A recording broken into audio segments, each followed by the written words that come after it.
guys, good afternoon. Ay, good morning. Good morning po sa ating lahat. So, andito tayo ngayon sa Las Piñas. So galing tayo doon sa RMF wholesaler rice. Bumili tayo ng 2 bags of rice. So, ito ngayon, sa Las Piñas tayo ngayon sa Say Road. So, going to Parañaque po. So, una sa lahat, magandang umaga sa inyong lahat. Lord na nagbibigay sa atin ng kalakasan at nagbibigay sa atin ng mga magandang biyaya sa umagang ito. Sila nga pala, meron akong mga issue na talagang hindi natin makalimutan. Tulad nga nito, katatapos lang ng eleksyon. So lumabas nga sa natin na ang lumabas sa ng admin ay administration ay 5 lamang. Tulad nga sila na mga nanalo sa sila Ping Lacson, Tito Sen, at saka si Lito Lapid, tapos si Erwin Tolpo, at saka yung isa pa na ang naman talaga natin ay tulad niya, nabuhayan na nga yung mga Pinklawan na ayan nga, sumibol si Kiko Pangilinan at saka si Bam Aquino. So ang mangyayari nito, kasi medyo nabuhay both sides yung so una-una nagkahiwalay yung unity team ni PBM at saka ni Sara Duterte, pero sa ngayon ay hindi na, although matagal pa naman ang 2028. So yung iba nagpaplano na, kasi alam mo naman sa politika, pagkatapos pala ng eleksyon nagpaplano ulit sa susunod na eleksyon. Ganito katindi sa Pilipinas ang politika. Kaya sundan natin na hopefully na magkaroon ng parang Pinklawan at saka green. So mukhang magkakaroon na doon, So ang natin ngayon, ang administration, wala pa talagang kung sino ang pambato nila. So although sa green ni Sara, siguro hindi natin masabi kung tatakbo pa si Sara or ano mangyayari. So malaman natin dahil magkakaroon pa nga ng impeachment trial sa starting ng July. So malaman natin kung talaga magiging basihan at talaga kung yung magiging pagtatapos ng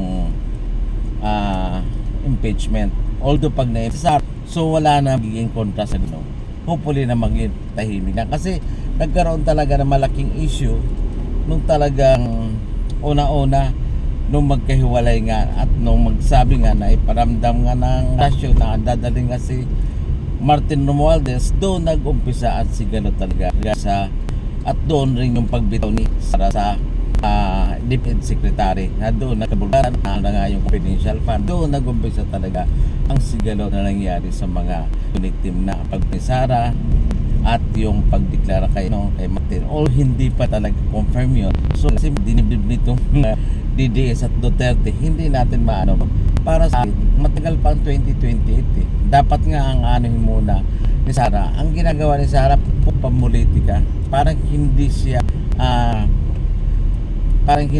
taong bayan na dapat magserbisyo muna siya sa ngayon bilang Vice President. Pero ang nangyari niya, hindi niya na nagagaman ang tungkulin bilang Vice President ng Pilipinas. Kasi nga politika lang niya, nasa isip niya at sa puso niya.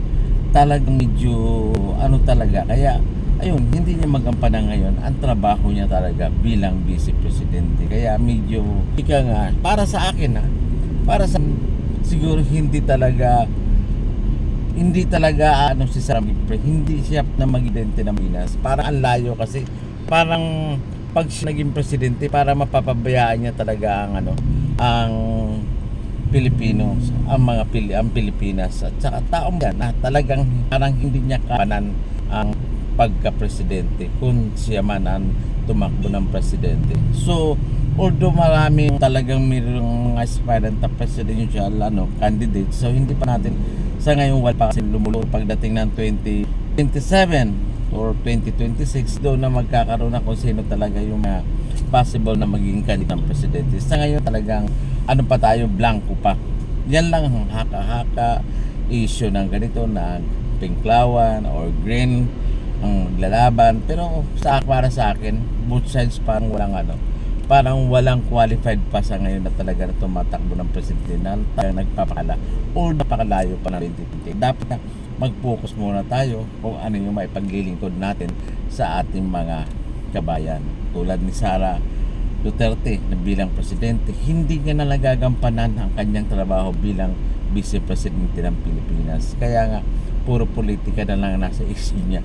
Siguro nga, naman sa issue ng pagdala kay Digong, siguro lumilipas nga talaga ang na talagang ang issue medyo humuhupa na regarding do sa pagdala kay Digong sa sa The Hague, Netherlands, at saka itong ang pagbaliktad ni Amy Marcos sa kanyang kapatid na si BBM, at ipa ang magandang issue rito kay Villar, di ba matatapos ang term niya itong hanggang June 30 na lang, at tumakbo siya ng congresswoman sa Lone District ng Las Piñas, na ang isang tumalo lang sa kanya ay isang almost 3 termer na councilor ng city ng Las Piñas na si Marcos. Siguro panahon siguro para mabago yung mga old politics, yung mga dapat mapalitan naman para siguro makikita din yung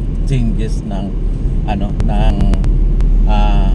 politics, at hindi yun na lang. Kaya akin hindi talaga tulad dito sa Parañaque, si Tambunting ang tagal na mayagag sa District 2. So nga tumakbo itong si Yamsuan, siya naman tinalo si Tambunting at panalo naman si Yamsuan. Yan yung mga trend na una-una dito sa Parañaque. Natalo rin yung Vice Mayor sa ticket ni Mayor Edwin Olivares na si Joan Villaparti. So ang pumalit naman yung dating makurinong Mayor noong 2013 na si Benjo Bernabe, na tumakbo ulit siya ngayon as a Vice Mayor na lumusot naman. Although maliit lang ang Kalamangan, pero malaki rin yung mahirap rin yung 7,000 na Kalamangan against Villaparti. Kaya unti-unti na babago ang na siguro panahon na pagbigyan yung iba na makapaglingkod at masubukan din iba na bilang lungsod, ginawa sa atin lungsod. Kaya pabiba ko, balikan natin yung sa Las Piñas yung kay Mark Santos na isang konsehal ang kumalaban sa isang higanting mga bilyar. Pero actually parang na rin ang mga tao Las Piñas sa wala nang Senador Villar, Camille Villar, Mark Villar, tulad niyan yung issue natin sa Bila na sa panahon na si Mark Villar at Secretary ng Police. So hindi na siya ngayon nagparamdam kung nagpaliwanag kung bakit gano'n na nangyari doon sa tulay na bigla na lang bumagsak, na ginagamit lang ng almost a month na biglang bumagsak. Yun yung malalaking issue na talagang lumilipas ngayon dito sa politics na naging pero ang pinaka talaga yung mangyari. Kaya marami nangyari ng 2025 Una-una yung pagka padala kay Digong papuntang The Hague, Netherlands. Isa yan sa pinaka big issue talaga na nangyari sa Pilipinas. Yung bigla na lang nagkaroon ng sa Interpol ng warrant Digong. So siguro nararapat lang yan pagbayad sa kanila maginawa. Yun na nagiging siguro kung hindi man nakakuha ng talagang hustisya yung mga naging biktima, at least doon man lang sa pagkahuli sa kanya, sa pagsuko doon sa ICC, ay para na rin nakakuha ng hustisya yung mga talagang naargagado na pamilya na although hindi naman natin masabi na may kasalanan o ba kaya nahulog or bakit namatay yung ating kapamilya, dahil hindi natin sigurado kung talagang involved sa drugs, although na nangyari yun ng drugs war. Kung nandun man sa Digong, siguro para akin yung tamang na doon siya magbayad, kasi kung dito sa Pilipinas ililitis yung mga kaso niya, parang lang una-una araw-araw siguro may rally na siyempre yung mga pro Duterte hindi papatalo yan, araw-araw magrarally yan. Kaya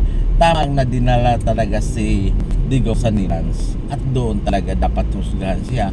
Walang magiging ang ICC na wala siyang pinapanigan. Talagang ang doon talaga due process. Kaya yun ang inaano ko na talagang maganda rin ang nangyari na doon talaga siya license sa Netherlands. Kasi kung sa Pilipinas, ang magiging issue nun, daily rallies, parang magiging walang katapusan ang sa Pilipinas. Kaya para akin, tama lang yun na doon siya license sa ICC. At saka dito ngayon sa mga natin, tulad naman panibago na namang issue, sana yung mga nahalal, tama lang na hindi nahalal sila Philip Salvador, Willie Revillame, kasi wala naman sila wala naman silang gagawin sa Senado. Kasi ang katmari, pag talagang butuhan sa pagkakasama nasyonal at saka senador, ang gusto kong ilulok yung lawyer na alam na may capacity na para umano ng batas talaga doon sa Senate. Hindi yung kahit sino na lang, kahit Porgit Popular or RTA, hindi naman natin minamaliit mga artist. Kaya dapat yung may dapat yung qualified, hindi naman Porgit kilala ka, well known ka, ibubutan rin. Sana sa ngayon parang napuna ko ang mga butante ngayon, naging wise na talaga sila. Kasi naman mo talaga hindi pumasok si Willie Revillame, hindi pumasok si Philip Salvador, yung mga talagang alam mo na hindi qualified. Kasi nagkamali na nga tayo kay Robin Padilla, so sana wag na natin dagdagan sa Senate at taong hindi naman talaga qualified na maging sino. Although itong si Lito Lapid, ang kagalang talagang si Lito Lapid, tulong talaga yan sa mga tao. At saka tahimik lang siya na gumagawa, hindi masyadong showy at hindi masyadong mayabang. Yun ang kagandahan kay Lito. Kaya saludo Lito Lapid na ilang senador pa rin. Pero doon sa hindi nakalusot, congratulations. At sa mga nakalot naman na senador tulad nila Erwin Tulfo, Bongo, Bato, at saka Bam Aquino, Tito Sen, Lacson, Marcolita, Tito Lapid, Amy Marcos.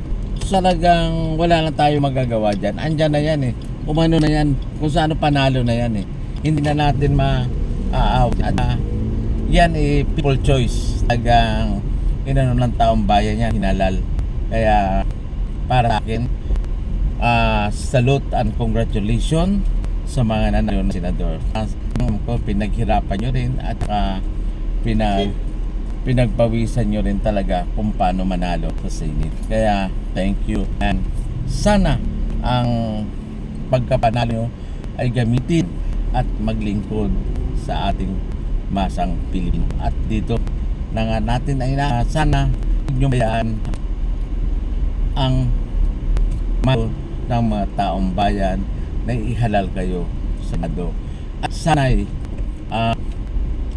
bunga ang mga pagpili sa inyo na talaga namang talagang naman mga Pino na kayo ang iboto.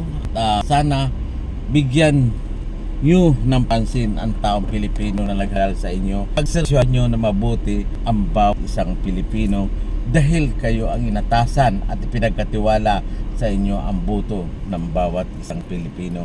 Mabuhay ang mamamayan at mabuhay din ang mga nahalal na mga so. Thank you and God bless sa ating lahat. Maraming salamat po. Okay?